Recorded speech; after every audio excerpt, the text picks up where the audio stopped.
Boa noite, meus irmãos, sejam bem-vindos ao Centro Espírita Caminhando para Jesus, para mais uma noite de estudos da doutrina consoladora. Aos nossos internautas que nos acompanham também sejam bem-vindos. Hoje teremos a nossa irmã Ana Paula Pimentel, que vai nos trazer um tema muito importante: a loucura na visão espírita. Ela deverá nos esclarecer sobre as nuances da loucura, o espírito de loucura. É importante nós sabermos esses detalhes. Então, vamos passar a palavra da Senhora Francis para a prece inicial. Senhor Deus, Mestre Jesus, Espírito da Belinda da casa, Mestre Bruno, pedimos, Senhor, que possamos usufruir de todos os ensinamentos da palestra de hoje. Possamos entrar na doutrina espírita em coração, a ouvir, aprender o que está sendo dito hoje e colocar em prática. Pedimos, Senhor, iluminação à nossa palestrante Ana Paula, para que possa esclarecer, conduzir a palestra, nos dando os ensinamentos necessários, clareza e entendimento, Senhor. E assim, passa a palavra do dirigente para iniciar os trabalhos. Assim seja. Que assim seja. E então pedimos permissão ao nosso Pai, Jesus, o Mestre Divino, para iniciar os trabalhos da noite, passando a palavra de semana Ana Paula. Muito obrigado.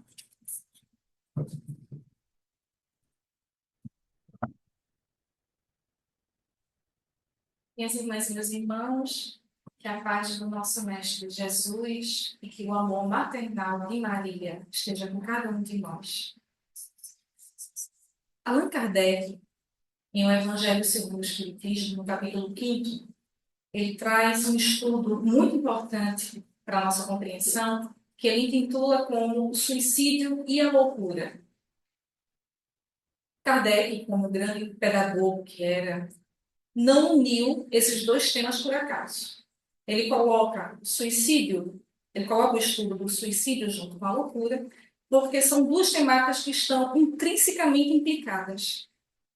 Porque a loucura, quando não auxiliada, é um caminho muito fácil para a porta larga, que é o suicídio.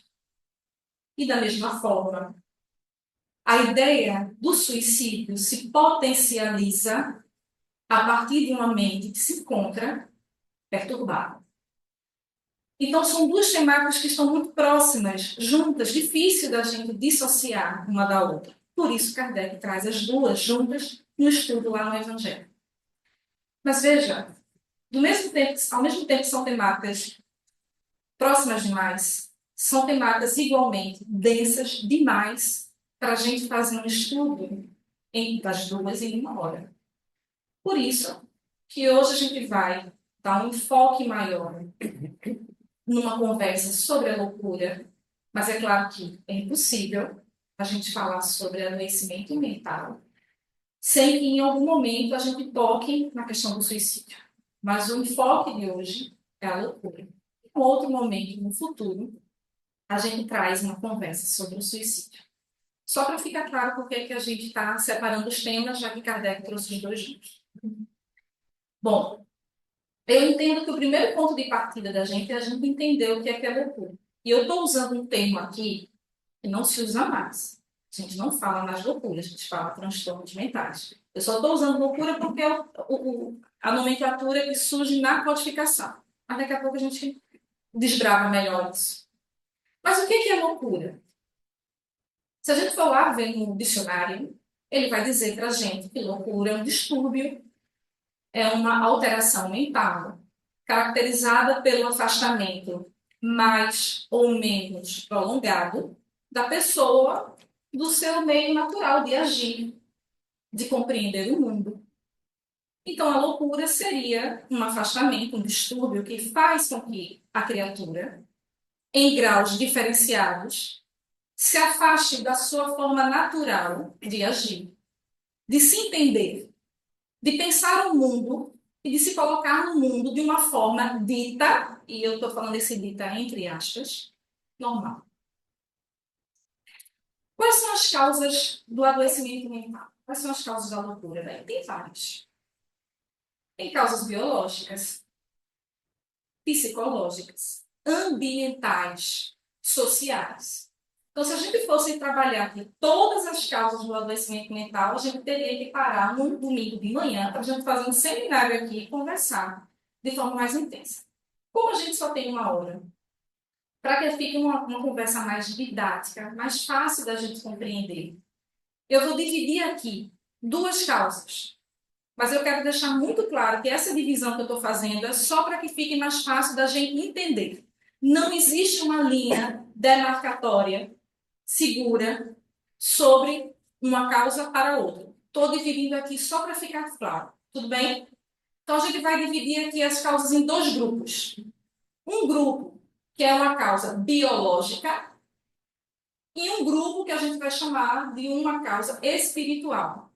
Veja, atenção, eu disse causa espiritual. Eu não disse causa através de processos obsessivos. É diferente, certo? Nem toda causa de loucura, de um ponto de vista espiritual, é devida a uma obsessão, tá? Daqui a pouco a gente fala melhor sobre isso. Então, esse primeiro grupo, com causas biológicas, seria quando a gente tem uma afecção no cérebro, um problema de fato neurológico, um problema de fato físico, orgânico ou hormonal, que faz com que o espírito não consiga se manifestar de forma total, porque o corpo está limitando. O corpo não está, de um ponto de vista médico, saudável. Ele tem uma função cerebral, a paralisia cerebral, por exemplo. Agora, vou abrir um parênteses, bem rápido, que a gente vai falar melhor daqui a pouco sobre isso. Mesmo quando, de um ponto de vista material, médico, nós temos um problema neuronal, cerebral, físico no indivíduo, nós somos o quê? Eita! Nós somos o quê? Espíritas. E a gente vai falar sobre a loucura de um ponto de vista do espírito. Então, mesmo quando existe uma afecção cerebral e de um ponto de vista médico, a problemática é física, nós sabemos que há um espírito imortal. Então, mesmo nesse ponto, a causa primária, original, não está no corpo, está no espírito. E a gente vai entender já já. Tá? Só um pequeno parênteses. O outro grupo é quando a causa da loucura é derivada por um processo espiritual. Ou seja, são perturbações do próprio espírito no decorrer da vida. As provas da vida chegam, os desafios chegam, nos convidando a nos reeducarmos, e a gente acha em algum momento que a gente não consegue dar conta, o peso está demais. Nos perturbamos, adoecemos mentalmente. E muitas vezes, durante esse processo de autoperturbação, nos sintonizamos com mentes igualmente perturbadas e se inicia então o processo de obsessão, que acaba por fortalecer uma problemática que já existe. Mas quero que fique claro, obsessor nenhum causa transtorno mental em ninguém. Ele apenas potencializa um problema que já está em nós. Ok? Essa segunda causa dos adoecimentos através de questões espirituais, psicológicas, é o que Kardec coloca no capítulo 5º do Evangelho, como possíveis de serem evitadas através do conhecimento da doutrina espírita. E lá no final da nossa conversa, a gente vai trazer as grandes ferramentas e contribuições que o conhecimento do espiritismo nos dá, para que a gente tenha ferramentas de nos mantermos dentro do que é possível, em um mundo que está tão adoecido, dentro de um parâmetro de normalidade psíquica, que é o que a gente precisa. Ok? Tudo bem até aqui? O tema é denso. Se tiverem dúvidas, eu não me importo que perguntem, tá certo? Mas não vão para casa com dúvida não, tá? Então, a doutrina espírita vem, desde o século XIX, lançando luz de compreensão sobre diversos temas que antes era muito difícil das pessoas compreenderem de uma forma plausível, porque as pessoas entendiam que eram temáticas que não tinham solução. A loucura, que foi marginalizada pela ciência durante séculos, é um desses temas. E o processo de adoecimento mental chamou a atenção de Kardec, que inclusive destinou vários artigos na Revista Espírita para estudar sobre o tema. Então, Kardec se prestou a tentar compreender perguntas que são importantes. Por exemplo, como é que a loucura precisa ser analisada através de uma ótica espírita? Que, é claro, não é uma ótica materialista. Quais são os processos, os elementos que estão vinculados a esse processo do adoecer mentalmente? O que é que está implicado na autoperturbação? Qual é o papel da família que tem no seu seio uma pessoa em transtorno mental? Como é que o adoecimento mental passa a ser, muitas vezes, uma porta aberta ao suicídio? E este acontecendo, quais são as consequências para quem retorna ao mundo espiritual antes da hora? Então, essas foram algumas questões que Kardec se propôs a tentar responder e estudar, e que a gente vai tentar aqui, dentro do que é possível, conversar sobre. Mas antes da gente chegar na compreensão de fato espírita sobre a loucura, e do que é que, de um ponto de vista espírita, colabora com o adoecimento mental, a gente precisa fazer um passeio histórico aqui, muito rápido, prometo que vai ser rápido, para não ficar chato. Um passeio histórico aqui, sobre como a loucura foi vista no decorrer dos milênios. Porque quando a gente consegue contextualizar como a loucura foi encarada durante séculos, a gente consegue entender, de fato, qual foi o grande contributo que o Espiritismo trouxe para a compreensão do tema. Como eu disse, a gente não chama mais de loucura, porque é um termo pejorativo. A gente hoje chama transtorno mental, adoecimento psíquico. E por que essa mudança? Porque hoje a loucura, eu estou falando loucura só porque é um tema que está em Kardec, tá?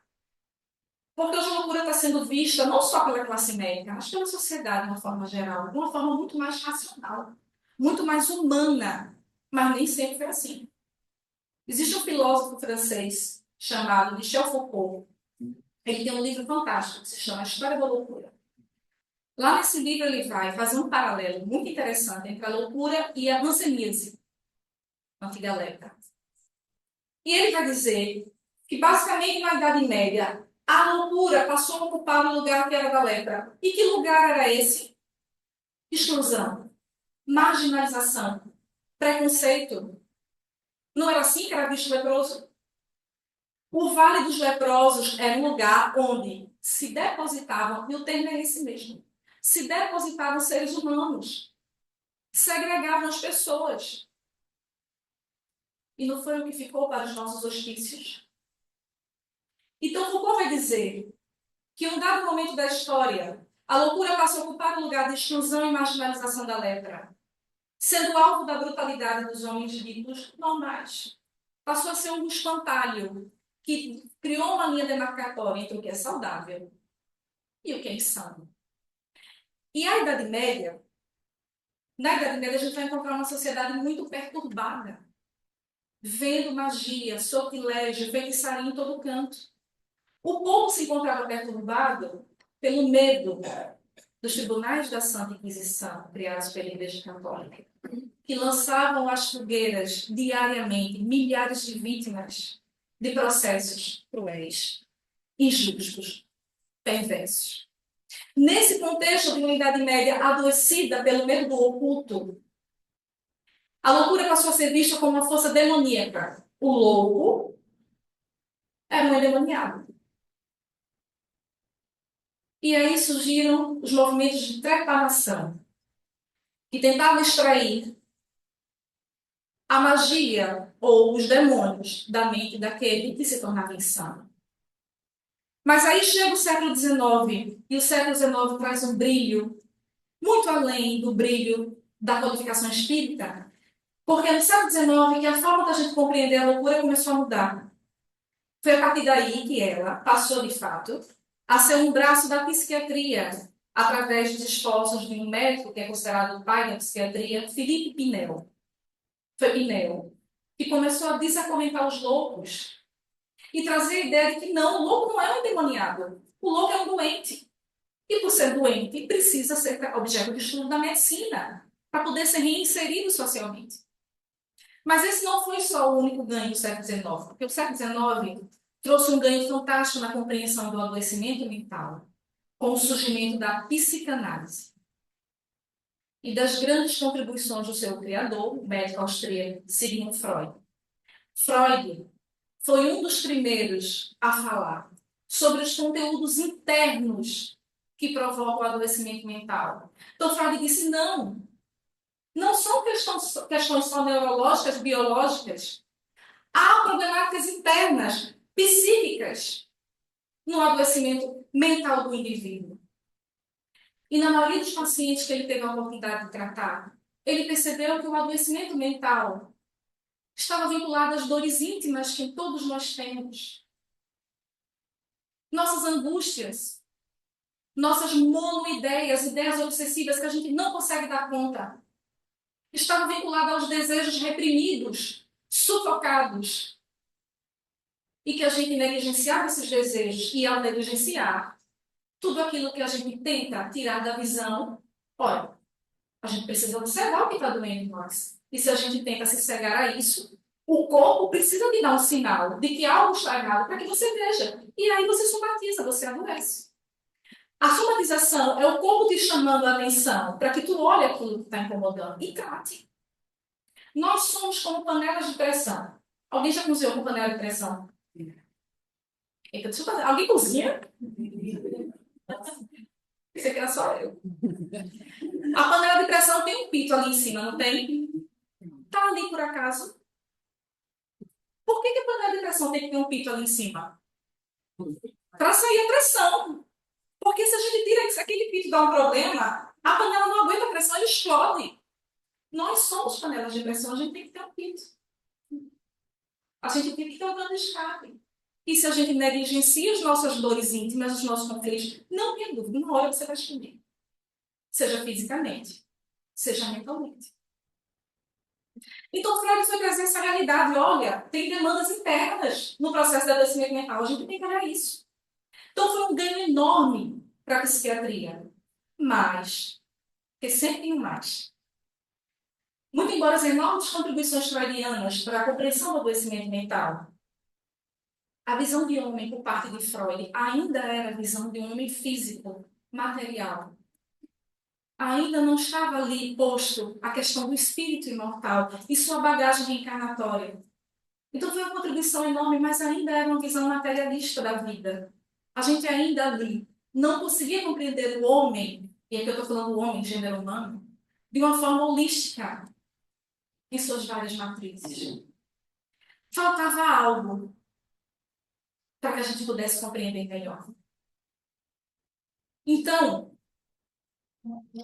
a doutrina espírita vem, ou melhor, antes disso, a ciência tradicional sempre teve muita dificuldade em compreender todos os parâmetros do adoecer mental e explicar tudo isso.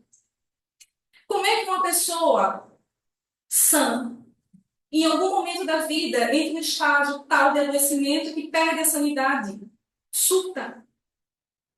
Como explicar isso? Como é que algumas nascem já doentes mentalmente ou com uma predisposição maior? Por quê? Genética? Sim, existem fatores genéticos. Mas ainda eles, por quê? Como é que alguns se curam de uma forma que a ciência não consegue explicar? Então, algumas áreas da ciência, não todas, é verdade. Algumas áreas ainda estão presas ao elemento físico, ao corpo material. Fonte essa que a gente sabe não é a causa primária de nada. Porque o corpo, ele apenas externa algo que está fora dele e que está posto onde? No espírito imortal. O corpo, ele fala aquilo que o espírito comanda. Até nos casos de uma adoecimento mental com bases biológicas. Nós sabemos, enquanto espíritas, que por mais que esse corpo tenha que sim ser tratado pela medicina com remédios, se for necessário, a gente não está dizendo que não é assim. Cada um cuida do seu quadrado. Nós cuidamos do espírito, mas a medicina precisa cuidar do corpo. A gente não está aqui negando a necessidade do remédio ou da medicina, não é isso. Mas a gente está indo para um olhar além. Mesmo quando o corpo biologicamente tem um problema que o olho material é a causa, há um espírito atrás. E faltava para a nossa ciência a compreensão sobre isso. Faltava algo que indicasse, que respondesse às nossas questões sobre o adoecimento mental. E aí, Kardec e os espíritos do século XIX, com a codificação, trouxeram esse elemento que estava faltando. Trouxeram a compreensão sobre o espírito. A partir desse momento, a gente entende esse elemento imortal. A gente começa a compreender esse espírito que viveu múltiplas, diferentes existências. E que em cada uma delas trouxe equívocos e acertos que formam a bagagem que ele tem hoje. Que é uma bagagem milenar. Não é uma bagagem que começa do útero e que vai se findar no túmulo. Mas é verdade que se diga, a doutrina espírita não foi a primeira a falar sobre pluralidade das existências. Eu acho que não. Reencarnação. Seja o nome que você der a isso. Espírito. Já existia desde que o mundo era mundo. Ora, não é uma lei natural. Todas as culturas, em todas as épocas da humanidade, ensinaram a mesma coisa. Se a gente for para 2.500 anos antes de Cristo, 2.500 anos antes de Cristo, a gente vai encontrar no Egito os ensinamentos do hermetismo, com uma figura que alguns dizem ser uma figura mítica. Eu não acredito, acho que existiu. Hermes Trismegisto, que falava sobre isso. 2.500 anos antes de Jesus. Se a gente for nos Vedas, que os pesquisadores dizem ser o livro mais antigo, o livro humano mais antigo, nós vamos encontrar sobre a pluralidade das existências, nós vamos encontrar sobre o espírito. Os Upanishads, no final dos Vedas, falam sobre isso. O livro dos mortos egípcios. Os egípcios conheciam, inclusive, o perispírito, que eles chamavam de Ka. O livro da oculta morada, também egípcio, falava a mesma coisa. O Mahabharata, indiano, o Bhagavad Gita, onde a gente vai encontrar Krishna conversando com Arjuna, no meio de uma batalha, ensinando para ele sobre a imortalidade da alma, sobre a pluralidade das existências. No meio de uma batalha que era íntima. A batalha do homem novo contra o homem velho. Então o Espiritismo não trouxe pela primeira vez ao mundo esses ensinamentos. Não podia, é uma lei natural, lei cósmica, divina, posta em nós desde o começo dos tempos. Mas tem algo diferente no Espiritismo. Quem sou eu para entender os desígnios de Deus quando nos revelou o Espiritismo? Mas eu penso que tem dois elementos fundamentais na doutrina espírita. Primeiro, todos esses conhecimentos que eu falei aqui em todas essas culturas eram conhecimentos fechados, dentro dos círculos dos iniciados. O povo não tinha acesso a isso. O Espiritismo quebrou essa barreira, popularizou esse conhecimento, trouxe ao mundo. Todos agora têm acesso ao Espírito e à mortalidade da alma. Todos. E outro grande ganho, além desse. Um ponto básico, a pedra basilar do Espiritismo, porque o grande objetivo da doutrina espírita, moralizar as criaturas. O ensinamento vem com o intuito de nos evangelizar. Nas outras culturas, claro, havia o braço da evangelização, mas o braço principal era o intelecto, para formar os iniciados. O Espiritismo veio mostrar que temos que pegar toda essa bagagem e agora nos evangelizar, porque a gente já trabalhou o intelecto durante décadas, séculos, milênios. Chegou a hora de evangelizarmos. Transição planetária, senão a gente fica para trás. Então o Espiritismo trouxe esse elemento do espírito. causou uma desestruturação no materialismo da sua época. Fez uma revolução no campo das ideias. Modificou a forma de entender das religiões e da ciência. Porque agora a gente tem um elemento que nos permite compreender muitas questões, incluindo a questão do adoecimento mental, que é o espírito e a nossa bagagem reencarnatória. Através da compreensão da reencarnação, nós agora entendemos as causas atuais e anteriores das nossas aflições. Agora a gente entende. Através do entendimento do espírito, agora a gente entende uma coisa fundamental, que durante séculos nós fomos ensinados de formas equivocadas. Lá na cultura grega, existia a figura das moiras. Alguém já ouviu falar? O que eram moiras? 3 divindades, 3 níveas, que ditavam como seria a sua vida. Então, uma fiava o início da sua vida, outra fiava o desenrolar dela, os percalços que você ia passar, as venturas e as dificuldades. E outra cortava a sua vida quando ela entendia que estava bom. Então, o nosso destino não estava nas nossas mãos, estava nas mãos dos deuses. Eram os fantoches. O Espiritismo corta isso. Porque agora, com o conhecimento do espírito imortal, nós compreendemos que nós somos herdeiros de nós mesmos. Nós é que construímos o nosso caminhar. Nós é que escolhemos nossos caminhos. Somos nós. Somos nós que temos acesso direto à divindade. Seja como você quiser chamar a divindade, de Deus, inteligência suprema, causa primeira, fonte criadora, o todo, não importa. Chame como quiser. Mas nós temos essa ponte direta, somos nós. Então foi um bem nome. Ele veio nos relembrar algo importantíssimo. Uma lei importantíssima e fundamental para que a gente compreenda que o nosso caminhar está nas nossas mãos. Que é a lei de causa e relembrar. Relembrar. Porque lei de causa e efeito é uma lei natural. O que é que significa ser uma lei natural? Lei divina, cósmica, universal. Uma lei que todos nós, a partir do momento que saímos de Deus, na noite dos tempos, estamos inseridos nessa lei. E lembra que eu falei que os ensinamentos sobre isso são muito mais antigos? Eu tenho estudado Hermetismo, que é esse ensinamento de Hermes Trismegisto lá, de 2.500 anos antes de Jesus.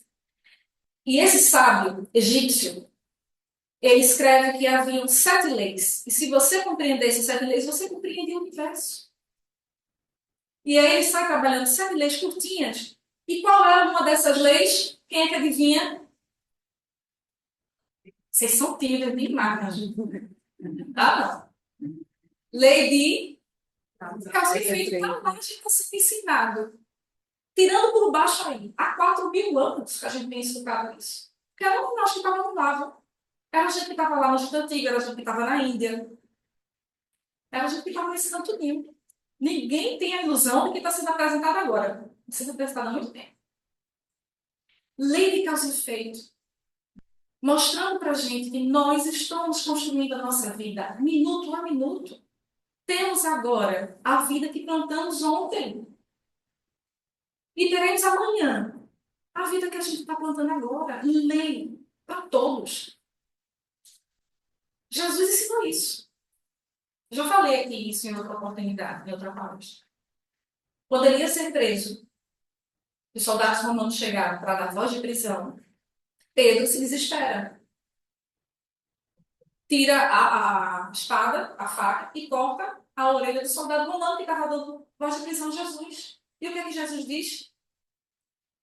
Pedro, embainha a tua espada. Guarda a tua espada. Porque todo aquele que confere. O que Jesus estava falando? De que lei? Que lei é essa? Causa e efeito. Todo ferro que você atira pela vida, você vai ter que dar conta dele. Cada um que colha os tamarindos que plantar. Newton ensinou sobre isso na física. Terceira lei de Newton. Ação e reação. Toda ação gera uma reação. Com a mesma intensidade da ação que você fez. Mas no sentido contrário. Se eu dou uma tapa em seu Luiz, meu irmão vai doer. E certamente seu Luiz vai ficar extremamente chateado comigo. Reação. Então, nós estamos colhendo e plantando. Ninguém se engane. Nosso caminhar, quem constrói somos nós. Todos somos livres, plantio. Mas somos chamados à colheita, lei natural e inevitável. Então, a questão do adoecimento mental, da loucura, ela precisa ser vista e estudada através dessa ótica.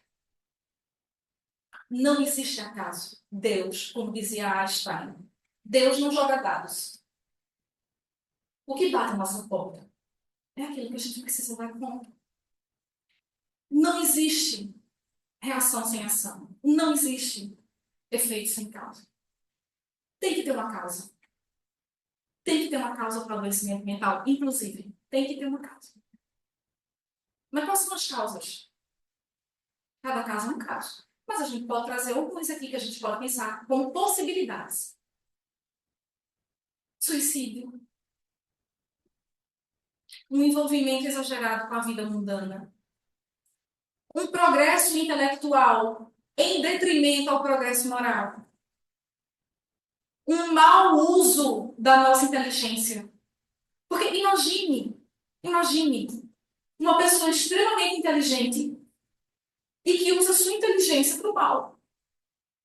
Imagina uma pessoa com um conhecimento científico, tecnológico, tamanho, e que usa todo esse saber para criar uma arma de destruição em massa. Para criar uma bomba causando genocídios. Imagine um mau uso das suas potências cerebrais. Vai ter um efeito. Então, tudo isso são possibilidades para uma vida mergulhada na sanidade. Agora, eu estou falando a palavra possibilidade do verbo, não é só isso. E nem é só isso. A gente está aqui criando possibilidades. São possibilidades de causas possíveis a uma existência onde a gente se depara em algum momento com um transtorno mental. Mas Kardec traz outra possibilidade no Evangelho, quando ele diz que a maioria dos casos de transtornos mentais são comoções produzidas pelas vicissitudes da vida, nossas dificuldades.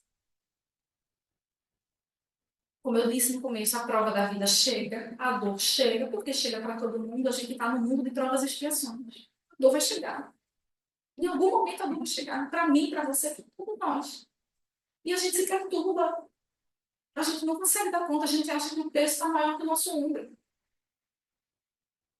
E a gente entra no estado de perturbação, e se a gente não cuidar, a gente sai do nosso padrão normal, de uma mente plena e saudável. Tá claro? Tudo bem até aqui? Muito bem. Então, dentro desse ponto de vista, vamos agora entrar um pouquinho mais profundamente no entendimento da loucura sobre uma ótica espírita. No começo eu falei, espero que lembrem, que a gente só por uma questão metodológica, porque a divisão nem é essa, nem existe uma divisão, as coisas são muito intrínsecas na problemática do adoecimento mental. Mas só por uma questão metodológica, eu disse que a gente ia dividir aqui nosso estudo em dois grupos. Grupo 1, causas biológicas do adoecimento mental, ou seja, você tem algo no cérebro, fisicamente falando, que não permite a sua expressão total durante aquela vida. O corpo é doente. Causa 2. Grupo 2, causas espirituais. Então, a gente vai começar a destrinchar um pouquinho grupo 1 e grupo 2 agora, tá bom? Dentro de uma ótica espírita. Mas antes, eu quero só deixar dois alertas importantes para a gente. Porque a doutrina espírita é uma doutrina de consolação. Então, a gente sabe que todo mau passo que a gente der, a gente vai ter que reorganizar. Toda causa gera um efeito, nós sabemos disso. Mas a primeira observação que eu quero fazer antes de a gente entrar realmente no estudo é: esse processo não é um processo punitivo. Muita gente ainda acha que é punição. Matou, vai morrer. Jogou a pedra na cabeça do outro, vai ser. Não é isso. Não é isso. Não é processo punitivo, é processo educativo e nem é dessa forma. O verbo punir, embora exista nos códigos humanos, não existe nos códigos divinos. Não existe punição. Deus é Pai. Não é punição. A gente também tem que tirar da cabeça da gente essa visão de um Deus antropomórfico, de um Deus que está no trono dizendo, você vai ter que pagar isso, você vai... Não é. Vamos acabar com essa visão de um Deus material, um Deus humano, um Deus antropomórfico. A gente não está nessa fase mais da nossa evolução para entender Deus dessa forma. Não é assim. Existem leis divinas que regem o cosmos inteiro. Nós estamos inseridos nesse cosmos, nesses universos, que a ciência já falou de multiversos, não é? Nós estamos inseridos. Os universos estão pautados em cima de leis imateriais, inalteradas, eternas, porque vem de Deus. Se a gente desorganiza uma dessas leis em algum momento da nossa caminhada, não é que Deus está dizendo, você jogou uma pedra ali, mas não é isso. É porque o que a gente desorganiza, a gente tem que organizar. Pensa numa sinfonia, numa orquestra, tudo tocando direitinho, aquela música clássica. Aí você está lá, nem sei o instrumento. Você está lá com o seu violino, aí você desafinou. Você não vai ter que corrigir rapidamente, porque senão todo mundo perde a linha, não é assim? Então, lei divina é isso. Não é que tem um Deus antropomorfo. Deus é uma energia, Deus é uma consciência que nos deu leis, nos inseriu em leis. A gente desintonou ali em algum momento, a gente vai ter que reequilibrar. Então, não é punição. Segunda coisa, a gente vai falar sobre possibilidades. Eu vou trazer possibilidades aqui. Possibilidades. O que eu vou falar não é regra. Cada caso é um caso. Cada caso de adoecimento mental é um caso. Tá bom? Fique claro. O que eu vou dizer aqui não é, Ana Paula disse que é sempre assim, não. Vou trazer situações hipotéticas para a gente pensar sobre o assunto. Tá bom? Então vamos lá. Nós sabemos que todos nós temos um corpo fluídico, poroso, moldável, que Kardec catalogou como semimaterial, que é o perispírito. Não sabemos disso? Veja, Kardec e os espíritos chamavam o perispírito de semimaterial. Por quê? O perispírito, o universo ele se forma em faixas de frequência de vibração. Tudo vibra em alguma faixa de frequência. O perispírito foi chamado de semimaterial, embora seja matéria, porque ele está em uma faixa de frequência de uma vibração superior.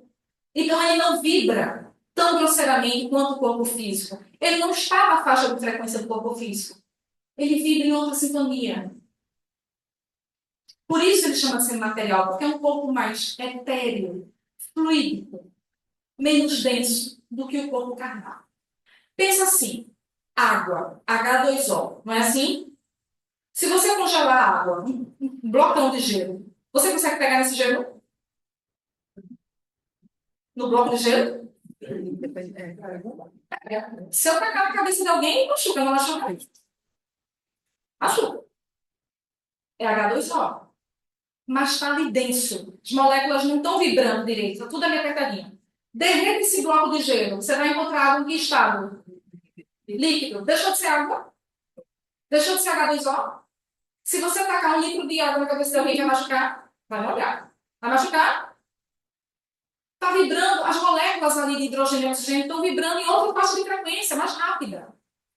Quando não esquentar essa água, você vai encontrar água em que estado agora? Gasoso, vapor. Deixou de ser água? Deixou de ser H2O? Você consegue pegar? Consegue ver? Você consegue sentir? Deixou de ser água. Por quê? Porque está vibrando em outra frequência, mais rápido, tem outra faixa de frequência vibracional. Então, nós temos esse corpo perispírito. Quando nós fazemos uma má ação, quando nós praticamos uma má ação, essa má ação, ela fica registrada em nós, no espírito, mas ela reverbera, ela muda, ela altera o nosso perispírito. Mais do que isso, suponhamos que em algum momento você deu um tiro na cabeça, desistiu da vida. No momento que você dá esse tiro na cabeça, você destruiu naquele momento seus órgãos, suas células, seus tecidos físicos, não é assim? Estão comigo? Não é assim? Só que nesse momento que você faz isso, em paralelo, em simultâneo, você destruiu igualmente os seus órgãos, suas células e seus tecidos perispirituais. Oi. E alguém pode estar se perguntando, oxente, e perispírito tem célula? Tem órgão? Tem. Tem. Aconselho quem quiser ler esse livro aqui. É uma Bíblia. Perispírito. Nem que demore 1 ano. Leia. Leia. Olha bem. Vamos ver o que ele fala sobre isso. Só um minutinho.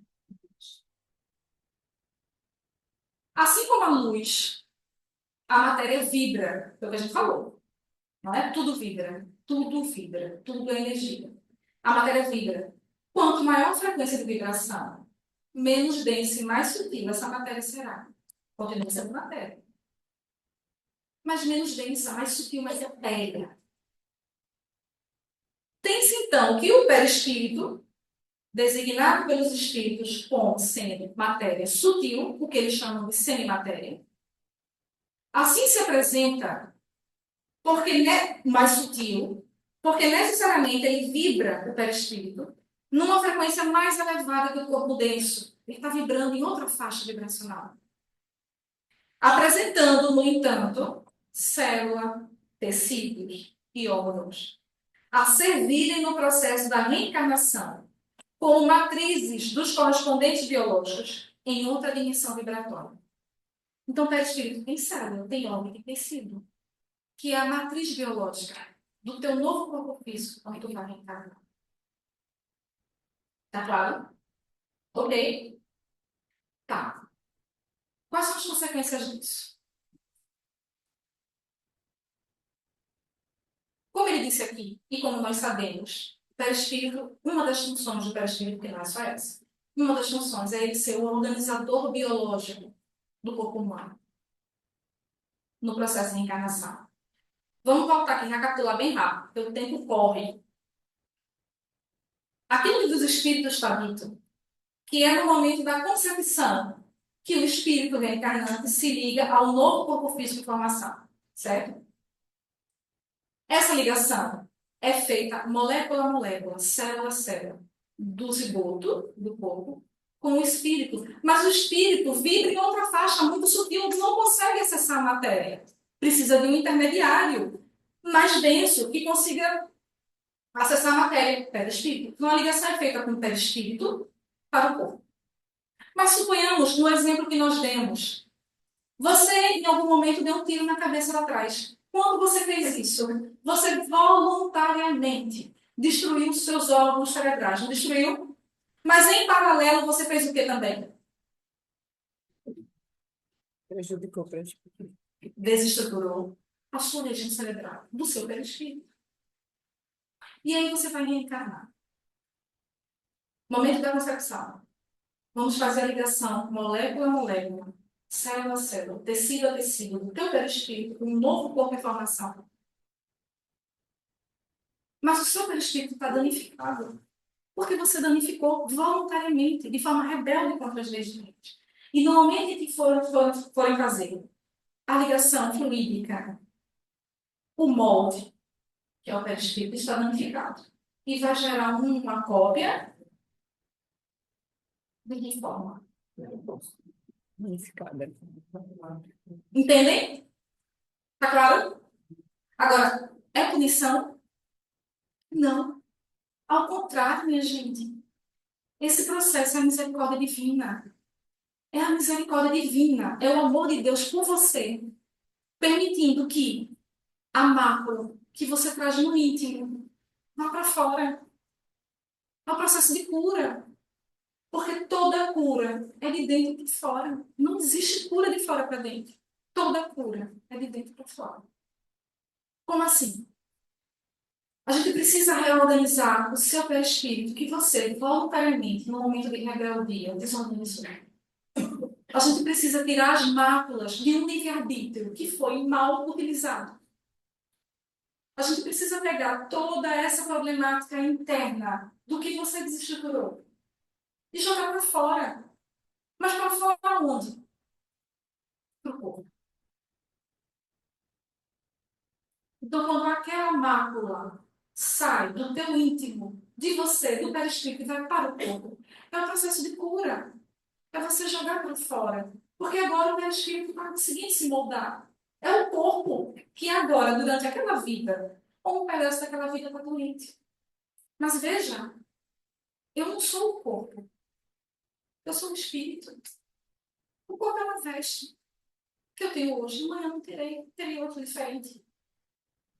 Então, é um processo de cura, permitindo que o que está doente lá dentro vá para fora. Vamos voltar aqui para o livro? Tá dando para entender? Olha o que ele fala aqui. Ó. À medida que vai crescendo o embrião no ventre materno, o perispírito vai se libertando gradativamente da sua carga astral venenosa, das máculas que a gente plantou com o livre-arbítrio foi mal utilizado.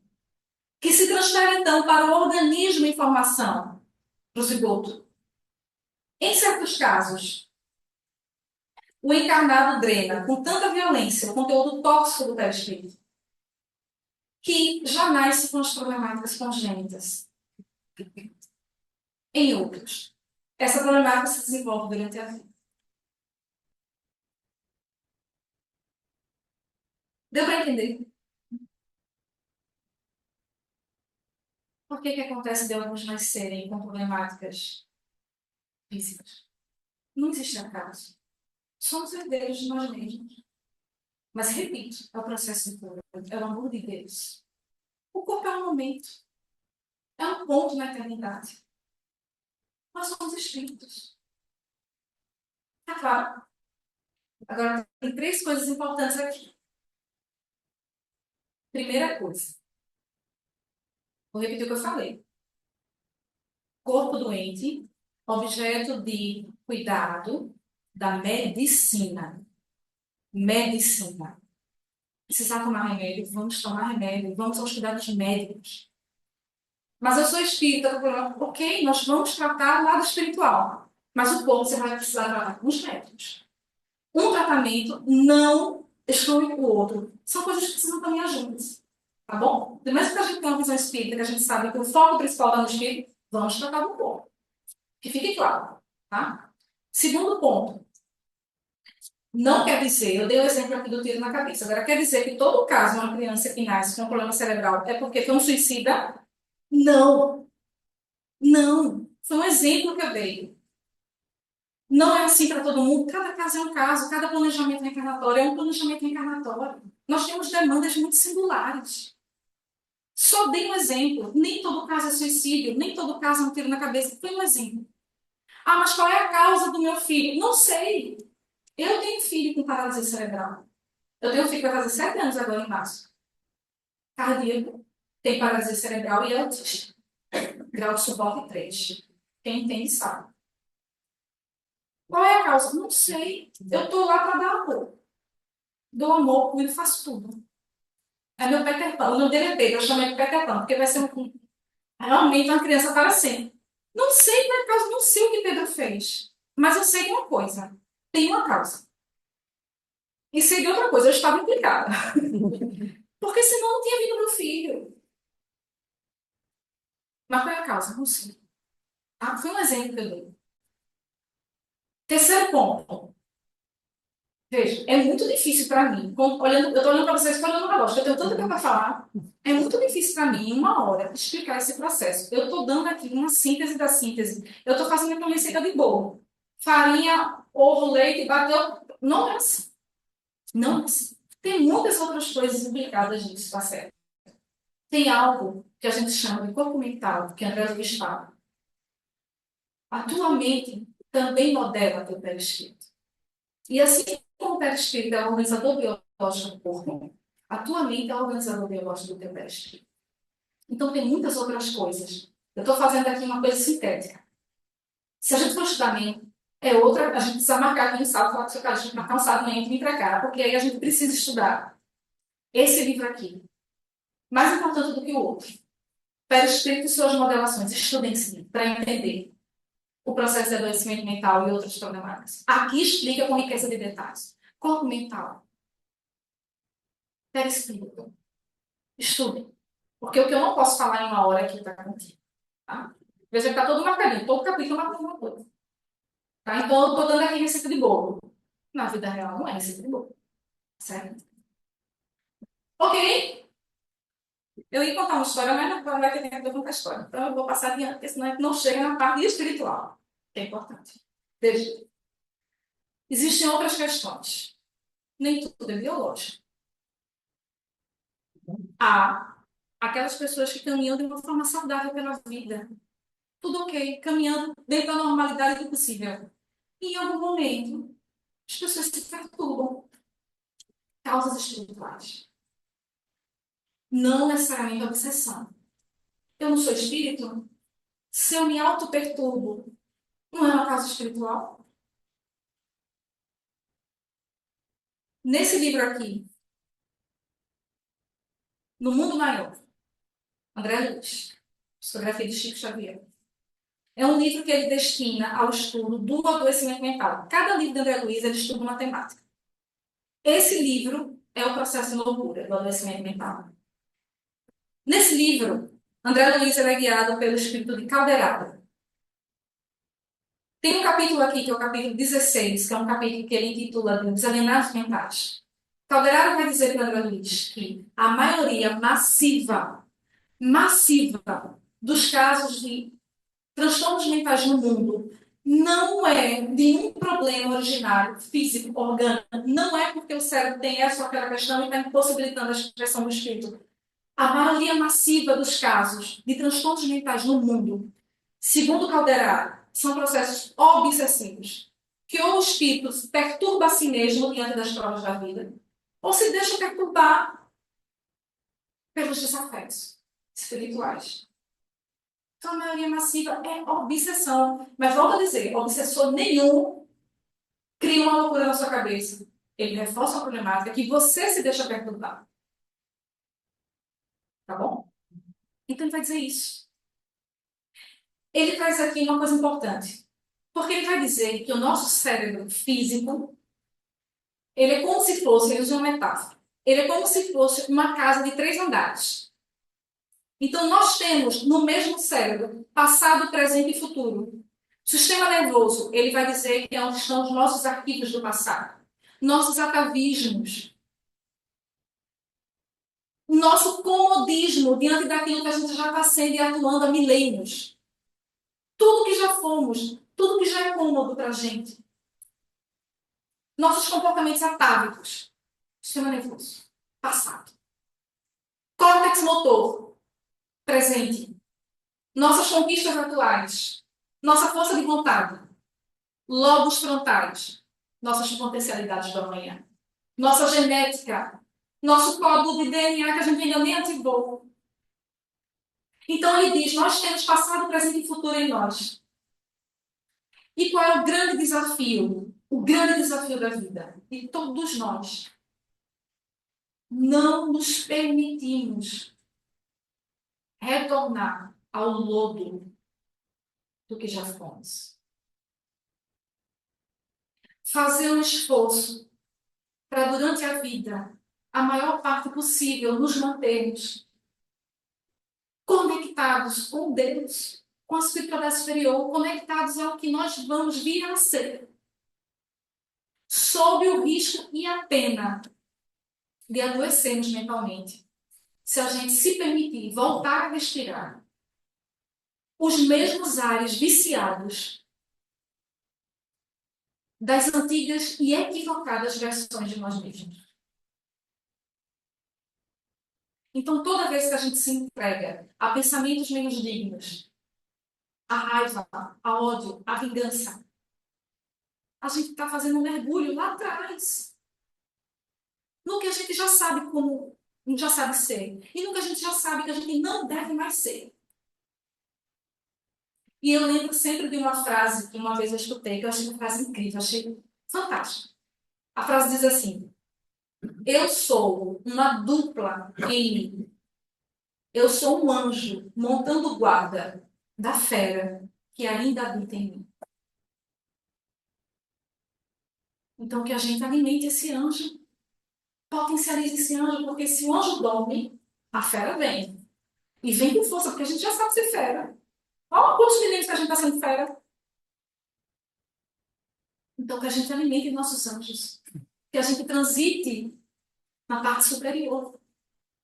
Para estarmos em sintonia com Deus, porque senão a gente não consegue manter uma mente plena e saudável. E para a gente fechar, fica o alerta para cada um de nós. Para a gente ficar atento aos processos educativos que nos chegam. Quero deixar aqui 2 lembretes. Primeiro lembrete é um lembrete que meu pai sempre me falou. Olha o exemplo de homem que eu tenho na vida do meu pai. Eu costumo dizer que eu tenho um parâmetro do que é ser um homem de bem muito alto, porque eu tenho um espelho no meu pai. Meu pai, para mim, eu já disse a ele, enquanto eu não virar espírito puro, eu vou vir como filha dele. Não, é inegociável. Ele não pegando outro bonde e correndo e eu atrás, né, não. Ele sempre disse para mim uma coisa que eu levo para a vida. Minha gente, não tem noite que dure para sempre. Não tem. Olha, vai chegar a madrugada, mas vai amanhecer. Não tem outro caminho, vai amanhecer. Depois da meia-noite, vai amanhecer. Calma, a dor vai passar. Vai amanhecer. Nós estagiamos hoje em um planeta que a própria natureza do planeta nos ensina isso. Olha a natureza da Terra. Ela é feita de ciclos, mostrando para a gente que a vida aqui, neste planeta, são ciclos. O inverno vai chegar e não tem nada que você faça que impeça o inverno de chegar. Vai chegar. O inverno vai chegar, levando você para um recolhimento, muitas vezes para uma solidão. Mas assim como não tem força que pare o inverno, também não tem força que pare a primavera. Ela vai vir. Ela não tem dor eterna. Tem calma. O que hoje parece insolúvel, angustiante, vai passar. Olha a natureza, olha a lua. A lua não fica minguando o mês inteiro. E outra coisa, você não está sozinho. Nem materialmente falando, nem espiritualmente. Deus não permite que ninguém venha só. Ninguém está só. Nem espiritualmente, nem materialmente. Minha gente, nem materialmente. Às vezes você olha para o lado, materialmente não vê ninguém. Pense, tem alguém com quem você pode contar. Pense, ela pode não estar ali do seu lado naquele momento. Mas pense que existe alguém. Deus não permite que você não tenha ninguém. Ninguém vem ao mundo só. Ninguém. É lei divina. Então vai passar. E você não está só. Aguente a dor. Se tiver forte, peça ajuda. Vá numa psicóloga. Vá no psiquiatra. Chame um amigo. Faça um bolo e me chame que eu vou. Mas calma, não se permita enlouquecer, não se permita perturbar, se vai passar. E só para fechar, seu Luiz, eu vou fazer em 30 segundos, eu prometo. Eu quero só ler uma música para a gente encerrar. Que é uma música que toda vez que eu venho aqui eu falo essa música. Não vou cantar, porque você sabe que infelizmente eu não vim com dor. Se agaste não. Amanhã pode acontecer tudo, inclusive nada. Se agaste não. A largata, ela rasteja, mas só até o dia que ela cria asas. Se agaste não. A burrinha da felicidade nunca se atrasa. Nunca. Amanhã, ela vai bater na porta da tua casa. Não se agaste não. Toda caminhada começa no primeiro passo. A natureza, ela não tem pressa, ela vai seguir o seu compasso. Inexoravelmente chega lá. Se agaste não. Olha quem está subindo a ladeira. Seja princesa, seja lavadeira. Para chegar mais alto, e suave. E tem um refrão para a gente terminar. Qual é o refrão? Coisa boa é? Coisa boa é namorar. Então, namore a vida, namore as pessoas, namore uma pessoa importantíssima, que é você mesmo. Namore, se namore. Porque, embora a felicidade plena ainda não seja desse mundo, a dor eterna também não é. Muita paz para todos. Obrigado, Ana. Tanto esclarecimento que nos leva à reflexão. Como ela bem disse, não há punição. Nós somos réus e juízes de nós mesmos. Nossa consciência que nos pune, que nos cobra. E como ela falou, tudo tem seu tempo. Existe um provérbio budista que diz que a única coisa permanente é a impermanência. Então, saber esperar, como ela diz, paciência, para não desesperar. Um aviso: sexta-feira próxima nós teremos, a partir das 19h30, perguntas e respostas. Importante, é um momento de esclarecimento. Aqui ninguém sabe de tudo, mas a gente vai tentar elucidar algumas dúvidas de vocês. Então, sexta-feira, 19h30, faça suas perguntas, pode deixar na secretaria, ou no momento que estivermos aqui, traz para a mesa. Ok? Então, para concluir o trabalho da primeira fase, o Simão Mortalho fará a prece de agradecimento. Boa noite a todos. Vamos fechar nossos olhos materiais e abrir nossos olhos espirituais. Amado Deus, amado Mestre Jesus, Maria Santíssima, mais uma vez estamos aqui unidos e reunidos nessa casa de oração. Agradecidos e finamos pela essa oportunidade. Pedimos ao Mestre que abençoe todos os espíritos aqui presentes, encarnados e desencarnados. E na hora que partimos para o nosso lar, que acompanhe os bons espíritos que possamos chegar em nosso lar. Bem, eu gostaria que todo participasse comigo na oração que o Pai nos ensinou. Pai nosso que estás no céu, santificado seja o vosso nome. Venha a nós o vosso reino. Seja feita a vossa vontade, assim na terra como no céu. O pão nosso de cada dia nos dai hoje. Perdoai as nossas ofensas, assim como nós perdoamos a aqueles que nos ofendidos. E não nos deixeis cair em tentação, mas livrai do mal. Agradecidos pela participação de vocês. E agora eu passo a palavra para o senhor Luiz, que está na frente dos trabalhos. Que assim seja. Assim seja. Então, meus irmãos, concluída a primeira fase dos trabalhos, mantenham-se harmonizados, em silêncio, receptivos para o passe, aguardando a chamada. Paz e luz para todos.